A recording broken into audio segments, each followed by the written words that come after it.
But you two, I think, are particularly relevant to understanding three questions I'm going to ask each of you in a rapid fire round. The three questions are: what happened yesterday? What's going to happen between now and the 28th? You get 3 minutes each for each of those. And then I'm going to ask you a third question, one word answer: who will be inaugurated on the 29th? Charlie Ward, you go first. What happened yesterday? What happened yesterday was one of the most beautifully planned traps you could ever imagine. It was set on purpose for a number of reasons. They needed certain parts of the puzzle because there was a change in the dynamic. They knew that the corruption had been funded by Soros, Gates, Obama, by a number of people that were corrupt. They knew the Clinton Foundation, they knew where it was, but they actually wanted to find out exactly where it come from. And it turns out it had come from none other than the Vatican. So they set the trap for this beautifully, but they wanted to find the trail of it. And I'm sort of half stealing Simon's thunder because he confirmed what I was going to say anyway.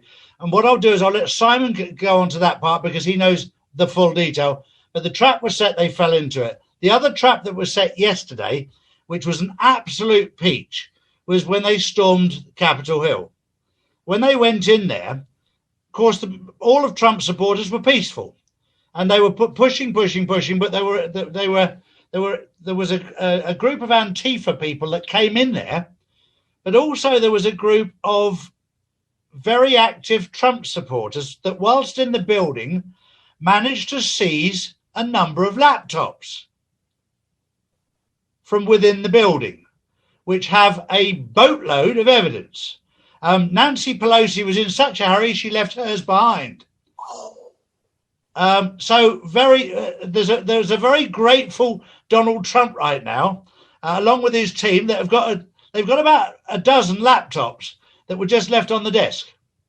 That's amazing. Let's stop there. I will interject one thing. I heard from a source that the George Soros raid on the Bank of England was a contrived black operation intended to fully fund Soros as an agent of the crown in the color revolutions and cultural Marxism. So not only do I consider George Soros a traitor to the United States of America, but I consider the United Kingdom to be directly behind all of this at the highest levels. And Simon and I have agreed that 90% of everybody in MI6, and I love him to death, is a good person trapped in a bad system. All right, Simon, 3 minutes to you. What happened yesterday? And if you can condense your 27-minute thing in 3 minutes, that's great, because I have honored it by making it the top item in today's post.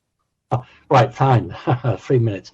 The important point I remember was that the same team that erected in California, over a major road in California, a massive signpost saying Trump, are the same team that constructed a wooden cross and carried that across. So there were special operations teams, as Charlie says, that were put in there not to cause violence, but to seek to gain information, because these laptops that the Dems have are given to them, and they are all the same. They're all the same with their own code number in them. That was what that was. And in fact, even on Nancy Pelosi's office door, there was writing scrawled on there. So there was a lot of distraction there. I'm not 100% sure myself that those people who were killed, and whether it was a black hat operation or a white operation. There's a lot going on. The whole problem on Christmas Day was the understanding that the Italian government, using a number of satellites named after Leonardo da Vinci, but were leased to the Vatican. So in other words, they come under the umbrella of Italy, but they're really run by the Vatican. This was the method by which encrypted information in real time was moving stuff across the globe. That's how they did it. And the difficulty is that Italy is a member of the North Atlantic Treaty Organization. Now, for people who are not understanding it, it's almost impossible to conceive of an ally doing this. So it changed the game completely. If it was Russia or China, it doesn't matter. But this is a government that the Italian government could fall, This could bring them down. It's also to do with the banking and that. So everything Charlie said, I totally agree with. And the operation last night also, actually, I would just add, Charlie, every legal option had to be tried. Every legal thing, so that nobody could turn around and say to Trump, well, you didn't do this or you didn't do that.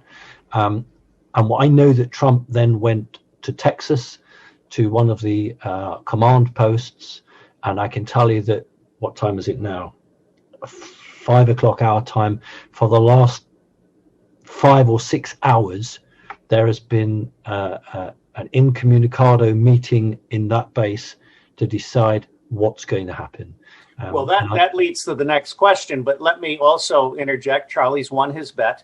At 1 o'clock, I'm interviewing Cynthia McKinney to discuss this having been a NATO GLADIO covert operation, fully funded by the United Kingdom, and with the complicity of Germany and France.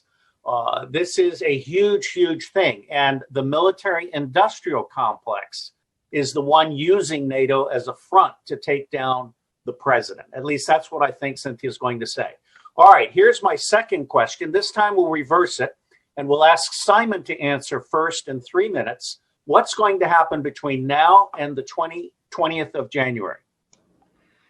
If the same people that convinced Trump to stand as president, if they are as good as their word and they don't betray him, then there will be an executive order, there will be martial law, there will be arrests, and President Trump will be reset for another 4 years. I did that within 3 minutes. Yes, you did. And I tell people, let me say to everybody, I worship these two guys in a manly way. And you absolutely should be following them. And you should also be embedding their BitChutes, not their YouTubes, because the YouTubes are going to go gray one day. The BitChute, where the CEO is my personal friend, we may build Web 3.0 around BitChute. If people are looking for a place to invest money, that's the place to go. So, Charlie, then last word to you. Simon has revealed his answer to my third question. So the last 3 minutes to you, and then we'll close. Well, very, very simply, Donald Trump has 4 aces in his pack, and he still has most of his picture cards that he hasn't played. He hasn't needed to. And when I talk about the 4 aces in his pack, he's got the Insurrection Act, if he needs it. He's got the military. He's also got what people have overlooked is the fact that the war was started, which is a biological warfare.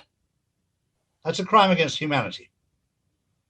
So he has got many, many things, routes that he could go. That's why he's taking time out today with his team to work out which is the best way. And he'll be sat with his team. He's probably got 4 or 5 or 6 options of ace cards on in his hand, and he doesn't know quite which one to play, and he's torturing them. The one thing that will become public knowledge, that has not yet become public knowledge, is the amount of blackmail involved with the politicians who've been blackmailed with paedophilia and crimes against humanity. That's something that will come out in the next 20 days, within the next 20 days, because there are people there that probably want to do the right thing, but haven't got the bottle to, or the bollocks to, for the want of a better word. Let me just point out to you guys that we just published book number 4 in the Pedophilia and Empire, Satan, Sodomy, and the Deep State series. It's all free online at pedoempire.org with a tag cloud that names names. And volume 4, which was published today by design, is about North America. Yeah.